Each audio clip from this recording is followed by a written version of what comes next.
Régis, c'est parti. Nous avons 4 nominés normalement. Bébé Gouigui.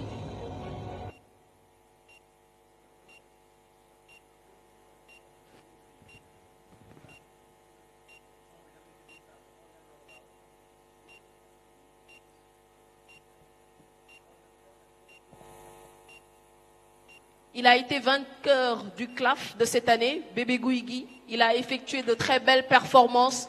Merci de l'applaudir quand même. Bébé Gouigui fait partie des nominés avec de belles prouesses qu'il a effectuées durant cette année. Il y a aussi parmi les autres nominés, Bulldozer fait partie aussi des nominés de cette catégorie. La catégorie des meilleurs espoirs, lui aussi qui est un lutteur téméraire, Bulldozer. Sans oublier le neveu du roi des arènes. Mais avant, nous allons parler de Nyang Balo, lui aussi un lutteur téméraire qui sait se défendre dans l'enceinte.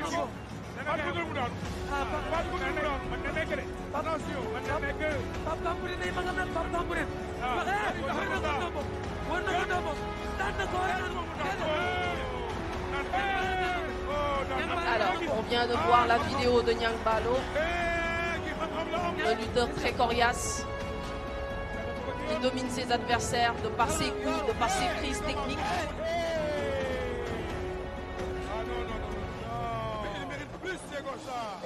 Ici, on le voit à l'œuvre avec double moteur. C'était un combat très difficile, si vous vous en souvenez. Il a par la suite, bien sûr, gagné brillamment. Nyang Balo qui habite les Parcelles Assainies, le chantre du roi des arènes.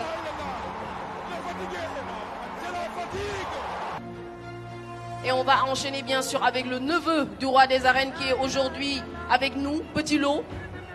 Merci aussi de l'applaudir, qui fait partie des espoirs de la lutte sénégalaise.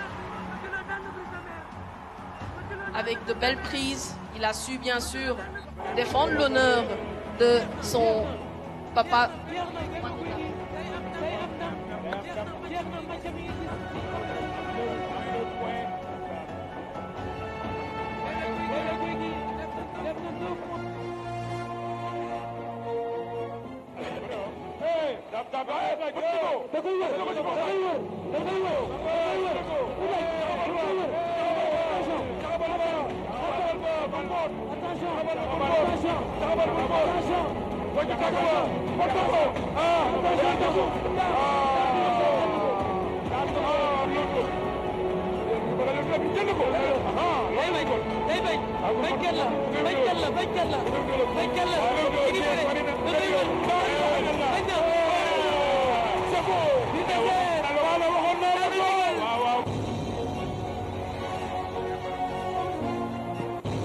Voilà, mesdames et messieurs, voilà les 4 nominés. Que sont,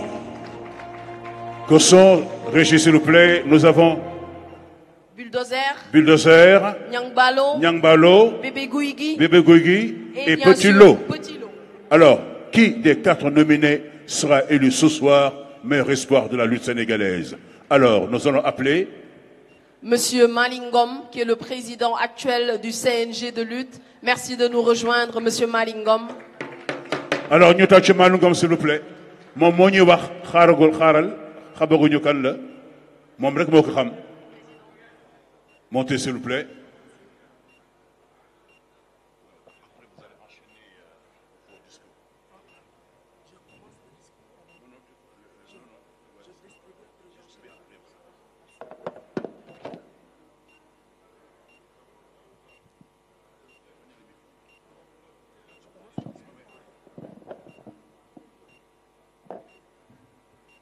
Bonsoir, chers tous. Monsieur Ibrahima Faye, président directeur général de lutte TV, messieurs les membres du Comité national de gestion de la lutte, chers acteurs, distingués invités en vos rangs et grades, qualités, mesdames, mesdemoiselles, messieurs. C'est avec un insigne honneur et une immense fierté que je prends la parole aujourd'hui devant cette auguste assemblée à l'occasion de ce festival Lutte TV Awards. Je me réjouis particulièrement de l'honneur que vous m'avez fait de porter votre choix sur ma modeste personne pour présider cette importante cérémonie. Mesdames, Messieurs, chers assistants, il y a des moments, des instants, des lieux que la mémoire collective garde de façon indélébile dans l'histoire, dans le registre de l'histoire. Cet événement en sera un. C'est le lieu de dire que la lutte sénégalaise n'est pas simplement un spectacle populaire, elle est devenue un pilier économique, social et culturel. Le CNG de lutte que j'ai l'honneur de diriger réaffirme avec force son engagement et sa ferme volonté à œuvrer pour un meilleur devenir de la lutte et de ses acteurs. Une lutte capable de faire rêver des générations, de créer de la richesse, de renforcer notre cohésion nationale. Mesdames, Messieurs, ce soir nous affirmons que le mérite doit être reconnu, que l'excellence doit être récompensée et que la lutte doit être protégée, promue, modernisée dans le respect de nos traditions. Je félicite chaleureusement Monsieur le Président du Festival de Lutte TV Awards pour cette belle initiative qui en est à sa 2e édition. Vous avez compris que honorer les champions, c'est honorer notre identité. C'est reconnaître ces champions. Reconnaître ces champions est une marque de grandeur, de reconnaissance. Un geste de haute portée que nous apprécions à sa juste valeur.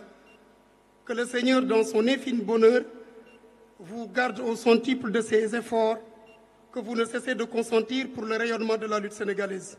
Quant à vous, chers récipiendaires, ces trophées que vous allez recevoir sont des symboles, mais aussi une responsabilité. Nous reconnaissons la dignité avec laquelle vous portez les couleurs de vos écuries, de vos médias, l'honneur de vos familles et l'histoire de vos terroirs. Continuez à montrer l'exemple, à inspirer, à défendre les valeurs de notre sport national dans la discipline, la déférence, la loyauté, mais également la dignité. Qu'il me soit permis, avant de clore ce discours, de rendre un hommage appuyé à mes prédécesseurs, au premier desquels le docteur Alioune Sarr, pour avoir été le premier à initier la nuit de la lutte. Merci pour tout, docteur Alioune Sarr et son équipe. Merci également au président Bira Sène pour son apport considérable pour la lutte. Ensemble, avec tous les acteurs de la lutte unis, avec foi et détermination, nous allons continuer à faire de la lutte sénégalaise un modèle de sport au-delà des frontières. Donc vive la lutte sénégalaise, vive les champions, vive la structure Éric Favre. Merci beaucoup. Alors, Président, avant de partir, bien sûr, j'aimerais juste faire passer un message. Il y a une voiture qui est garée devant, on va dire, la loge présidentielle. C'est avec la matricule AA 379 AC. Merci de vous déplacer, s'il vous plaît. Alors, sans plus tarder, avant d'appeler les différents nominés, je vais appeler le plus talentueux de sa génération, le micro central de l'arène sénégalaise. Vous l'aurez reconnu, c'est Serigne Mbaye. Serigne Mbaye, merci de nous rejoindre sur la scène pour faire venir les différents nominés de cette catégorie. Jërëjëf. Assalamu alaikum. Assistance bi nekk ci salle bi yépp. Ma bëgg bala ma wax benn baat de remercier le président du CNG ku nekk ci salle bi nga tàccul ma groupe Éric Faye Média. Particulièrement notre cher PDG Moussa Ibrahima Faye Buzz. Di jël occasion di profito di souhaiter Lamine Seck, le directeur programme, joyeux anniversaire. Ma bëgg ku nekk ci salle bi nga tàccunu Lamine Seck bu baax a baax. Di wax ni merci ak jërëjëf moo bu ndaw la Alaaji Pape Faye waaye ku defu dara doo ko dégg. Monsieur le Président, dama wax barki dembu ci CNG ni quand deux verbes se suivent le second se met à l'infinitif. waaye macha allah nga nekk nit koo xam ni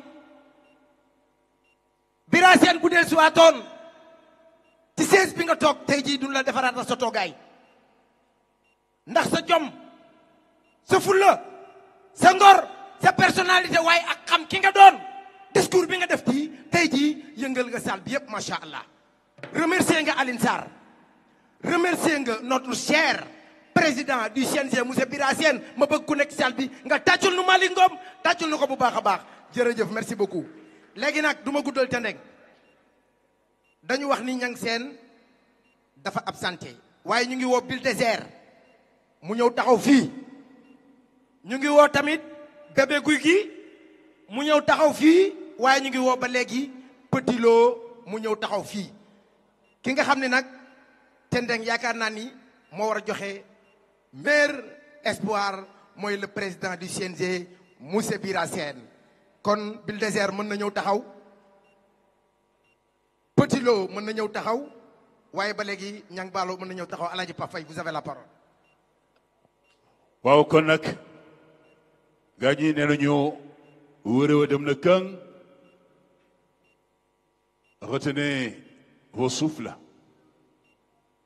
Qui de ces trois champions sera distingué ce soir meilleur